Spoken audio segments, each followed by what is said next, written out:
Matais trouxe hoje novos detalhes sobre os pagamentos feitos pela lobista Roberta Luxinger ao ex-chefe de gabinete do presidente Lula, Marco Aurélio Santana Ribeiro Marcola. O caso ganhou um novo desdobramento. Nesta quarta, o Marcola deixou a campanha do presidente Lula após a revelação desses repasses. Segundo a apuração, foi a relação entre Roberta Luxinger e Marcola que levou a Polícia Federal a pedir a abertura do terceiro inquérito envolvendo Fábio Luiz Lula da Silva, o Lulinha. O repórter André Chaldres está ao vivo e traz todos os detalhes desse novo capítulo da investigação. Chaldres, muito boa tarde. Já gerando repercussões, inclusive, esses valores, né? Pois é, Rafael, boa tarde. Sempre um prazer dividir a telinha do Metrópolis com você. Vamos lá. O que a gente descobriu ontem, né, a gente publicou na reportagem, na coluna da Andresa Matais, é que uma parte desses valores repassados pela Roberta Luxinger ao Marcola, ex-chefe de gabinete do presidente Lula, foram por meio de pagamento de boletos, Rafael. Então, não condiz com o que seria um empréstimo pessoal, que foi o que ele disse, né, pela primeira vez. A versão inicial do Marcola sobre esse assunto era de que era um empréstimo que ele tinha pego com a Roberta Luxinger e aí já teria pago, inclusive, e tudo mais. Seria isso, essas transferências. Bom, tem uma parte desse valor que foi por meio de pagamento de despesas.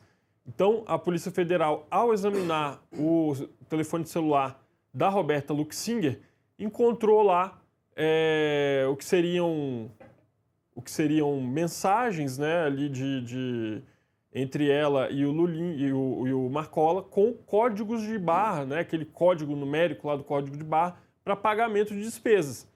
É muito similar, inclusive, assim, no mecanismo, né? Não estou dizendo que seja a mesma coisa, mas é muito similar à questão do Flávio Bolsonaro, lá que tinha algumas das suas despesas também pagas por terceiros, né? Que foi o que se investigou naquele caso da rachadinha.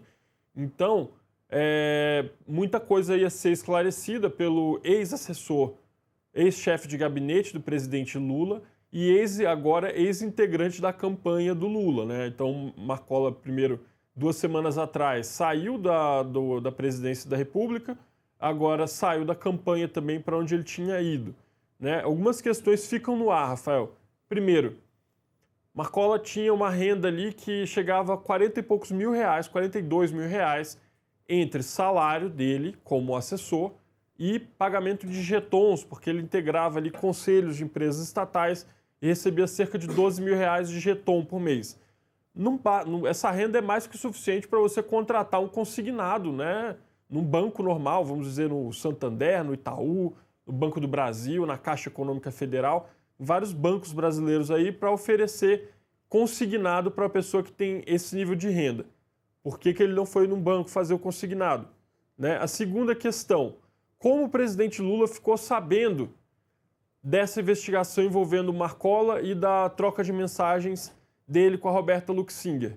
O colunista Lauro Jardim no Globo disse ontem que o próprio Marcola falou para ele, né? Bom, por que não falou antes, né? Estranho, sendo que logo quando a Polícia Federal encontra essa informação e pede o inquérito, pouco antes o presidente da República também fica sabendo dessas suspeitas sobre o seu assessor. Então tem muita questão aí a ser esclarecida, muita gente a prestar contas agora nesse episódio, frisando, né? Óbvio que não dá para prejulgar, a gente não está fazendo nenhuma ilação aqui contra ninguém, mas que tem questões a serem esclarecidas, isso tem, Rafael. Então, Chaldres, pelo que eu entendi, se você tivesse 249 mil reais, você não me emprestaria, é isso? Para você, eu emprestaria tudo, eu compraria até um carro usado seu.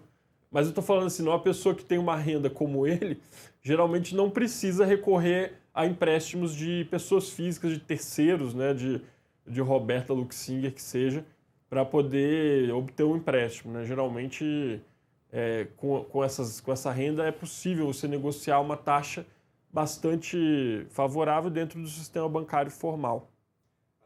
E só para dar uma noção, o Marcola, ele havia exercido essa mesma função na campanha em 2022, ele depois se tornou, então, assessor do presidente da República. Como é que você acha que esse fato específico pode atrapalhar a campanha? Lembrando que, né, ele está fora, pediu demissão, então não está mais participando dela.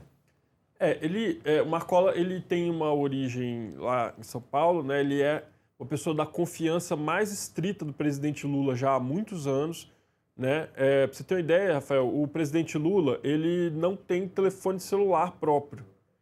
Ele não tem número de celular. Então não tem como, vou pegar e vou mandar um zap para o Lula. Não existe isso. Não tem como mandar zap para o Lula. As pessoas, quando querem falar com o Lula, elas ligam para o ajudante de ordens do Lula ou para o Marcola, né? Tamanha a proximidade dele com o presidente. Marcola era a pessoa que fechava a agenda de compromisso do presidente da República. Então, se você queria uma audiência com o presidente Lula, necessariamente você tinha que passar pelo Marcola. Esse é o grau de proximidade dele com o presidente da República e, como já ensinou o personagem Frank Underwood lá no documentário House of Cards, poder é sobre proximidade, né? Poder é location, location, location, é proximidade. E isso o Marcola tinha de sobra com o presidente. Portanto, o fato do nome dele aparecer, ainda que preliminarmente nesse caso, empurra um pouco a investigação para dentro do gabinete do Lula. É muito grave. Eu não sei até que ponto isso vai impactar realmente, porque me parece que tanto o eleitor do Lula quanto o eleitor do Flávio Bolsonaro meio que já cristalizaram sua preferência. Nenhum dos dois vai deixar de votar por causa de uma suspeita a mais ou a menos de corrupção. Mas que é grave, né? Deveria estar no centro do debate nesse momento. Só para a gente finalizar, se você pudesse dar um pouco de ideia de quem é a Roberta Luxinger, porque a gente tem falado tanto dela, tanto em relação ao trabalho dela como lobista, como a relação dela com o Lulinha, que é uma relação de amizade, e agora mais esse caso com o ex-assessor do presidente Lula. Rafael, eu só traria alguns dados para ilustrar quem é Roberta Luxinger e qual é o grau de proximidade dela com a família do presidente da República. A mulher do Lulinha, a Renata Abreu Moreira, tem uma tatuagem de coraçãozinho de melhores amigas para sempre com a Luxinger, né? Ela é uma pessoa que atua em Brasília já há algum tempo, tem uma empresa de assessoria, não age, me parece, nos moldes de uma pessoa que faz normal das relações institucionais, né? Porque a pessoa que faz relações institucionais, em geral, ela tem que bater perna, ela tem que pedir agenda, tem que ficar mandando e-mail para conseguir ali falar com as autoridades, apresentar os seus pontos, né? E o mais importante, ela não leva mala de dinheiro nem nada, né? A Roberta Luxinger, a gente até noticiou na coluna, é o fato de que ela tinha uma relação ali mais patrimonial com o filho do presidente da República. Então, por exemplo, em 2025, o Lulinha fez uma viagem para a Finlândia com a família dele, né, para a taiga lá, para ver a aurora boreal. E quem pagou essa viagem foi a Roberta, né? Ela e a filha dela postaram muito sobre essa viagem. E, num dado momento, aparece lá familiares do Fábio, né, que é o Lulinha. Então, é uma pessoa bastante próxima. Quando o Lulinha vinha a Brasília, ele costumava ficar hospedado na casa que a Roberta alugava, pelo menos aqui em Brasília, na QI 26 do Lago Sul. Então, é esse grau de proximidade aí entre os dois. É uma pessoa que estava ali... se você procurar as redes sociais da Roberta, e ela não apagou essas fotos, isso é muito curioso. Se você procurar as redes sociais dela, tem foto com ministros, né, ministro do Supremo, ministros do governo Lula, vários deles, enfim, autoridades de toda sorte. Era uma pessoa que tinha muito trânsito. Saiu uma matéria esses dias no Estadão mostrando que ela fez pelo menos 42 visitas, né, a órgãos públicos, a autoridades aqui em Brasília. E 41 dessas 42 foram fora da agenda, né, então não aparecia o nome dela.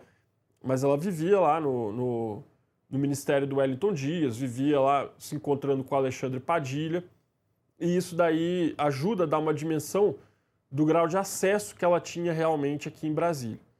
Então é uma pessoa que durante o governo Lula nadou de braçada aqui, tendo como patrimônio os ouvidos, né, e a atenção das autoridades. É isso, como você mesmo falou, né? Location. Tem que estar bem localizado para fazer política e também tem que estar bem informado. Por isso, acessem a coluna Andresa Matais, da qual o André Chaldes faz parte. André, muito obrigado por estar aqui de novo com a gente. Obrigado, Rafael. Vou deixar o último recado. Se você tem interesse nesse assunto, eu recomendo que você fique de olho na coluna, porque a gente vai soltar coisas hoje, tá? Coisas em breve, coisas importantes. Então dá uma olhada lá. Valeu. Valeu. Olha, agora a gente vai falar